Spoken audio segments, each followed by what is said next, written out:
Hi guys, welcome back to my channel Lush Foliage. In today's video, we are going to be talking about an extremely beautiful flowering plant called as the Gazania. Now, if you go to your local nursery, you will easily find this at a very cheap rate because ideally these are considered as the summer flowering plants. But again, it depends from city to city because in my city, Bangalore, they tend to bloom throughout the year, be it summers, winters, or monsoons. Now, I had purchased couple of colors, but I'm not very sure because this is what the nursery guy said that this one is the orange one and this one is the yellow one. So I'm just going according to what the nursery guy told me because unfortunately there were no blooms when I purchased them. So if you are looking out for a particular color, always ensure that you see the blooms and then purchase because a lot of times after getting it home, you'll realize that it does not have the same colored blooms. So I hope that mine are the yellow and the orange one. But nevertheless, you can see this one is a different variety. It has absolutely beautiful blooms. The best part about this plant is that the flowers stay from sunrise to sunset. So early morning at around 7 o'clock, the flowers will start to open up, and by 5 or 6 p.m., again depending upon how much of light is available in your vicinity, the flowers will stay open. Now, if you want to have a good amount of blooms, of course, you have to follow the certain things. That is, you have to give it a good amount of morning direct sunlight for 5 to 6 hours. If you are going to keep this plant in indirect bright light, the plant will do quite well, but the blooms are going to be relatively very less. So if you want a good amount of blooms, the most important thing is give a good amount of feeding. I usually feed this plant once in 15 days with my compost tea, which is the liquid based fertilizer. So you can give any kind of fertilizer that is available with you and give a good amount of morning direct sunlight for 5 to 6 hours. If the plant is very mature and well settled in your in your vicinity, then the plant can even do quite well in direct afternoon sunlight as well. But if it's a very young and small sapling, then please do not expose it to afternoon direct sunlight. Otherwise, the plant will get damaged. But a full grown plant like this, even if I'm giving it a good afternoon sunlight, it's absolutely okay. But there is another important thing. The moment the temperatures rise really high, especially in the month of April and May, that's when the sun is really strong. So try and avoid afternoon direct sunlight.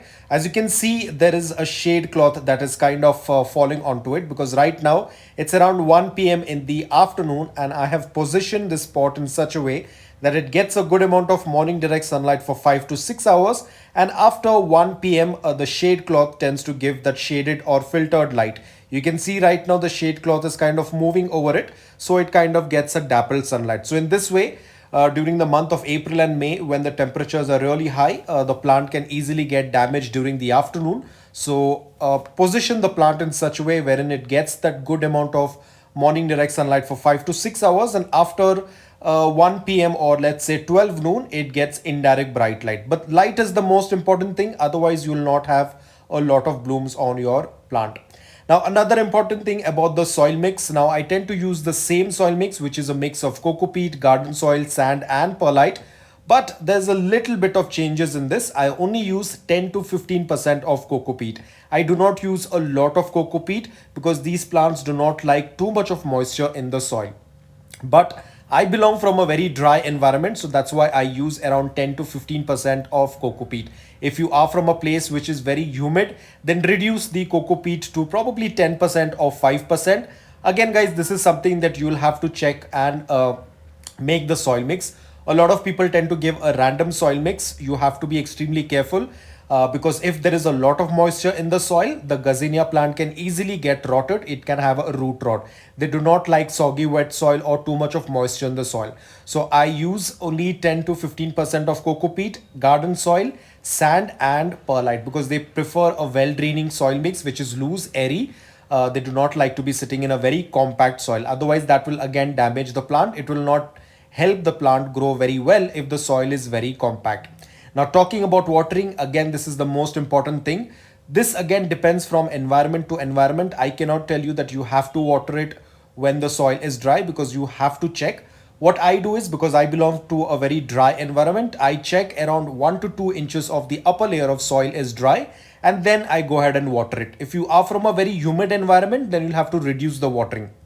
So this is something that you'll have to individually check and water the plant. As I said, they do not like too much of moisture, so do not overwater them. They can easily get rotted. Again, this depends from environment to environment, because some people say that these are drought tolerant plant, but in my city, they do not work really well. If I tend to keep the soil dry for a longer period of time, the plant starts to dry. So this is something that you have to check and water accordingly. Now guys, talking about pest issues, yes, the plant does get affected with mealybugs and aphids, especially when it is in bloom. So always do a routine check, probably once in 2 weeks and once in 3 weeks, and you can go with any organic solution that you have been using, and that is going to work out really well. Now talking about propagation and multiplying of gazanias, it is very simple. You can easily grow them via seeds, or there is another method as well, which is a separating of the stems or the offsets or the runners as they call. They are going to be individual stems that you can easily separate it from the bushy plant. The more the bushy the plant is, the more runners or the extra stems you'll have, and you can separate them and put them back into the soil.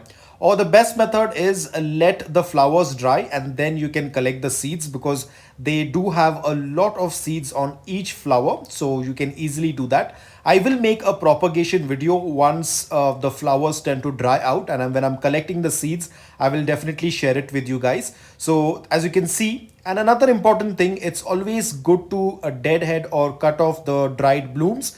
That will give you more amount of blooms. But over here, because I want to collect the seeds, that's why I have left the flowers to dry on the plant. And once I collect the seeds, next time onwards, I will not leave the flowers to stay for that long, because when the spent flowers tend to stay on the plant tends to produce a little less flowers, because it tends to put in all the energy in producing the seeds. So leaving the dried flowers on the plant can reduce the amount of blooms. But as I said, this is the initial stage, because I had recently purchased this plant. So I will collect enough seeds, and once I am done collecting the seeds, then I will not let the flowers stay on the plant. Apart from that, as I said, you can separate it via the stems or by doing the division. That is also a very good method of collecting or propagating and multiplying your gazania. So guys, that's all about it. It's an extremely easy to grow plant. As I said, this all depends upon your environment and climate. For some people tend to treat this as an annual plant. However, this is a perennial plant. So it depends upon people. Some people grow it as annuals. Some people tend to grow it as perennials.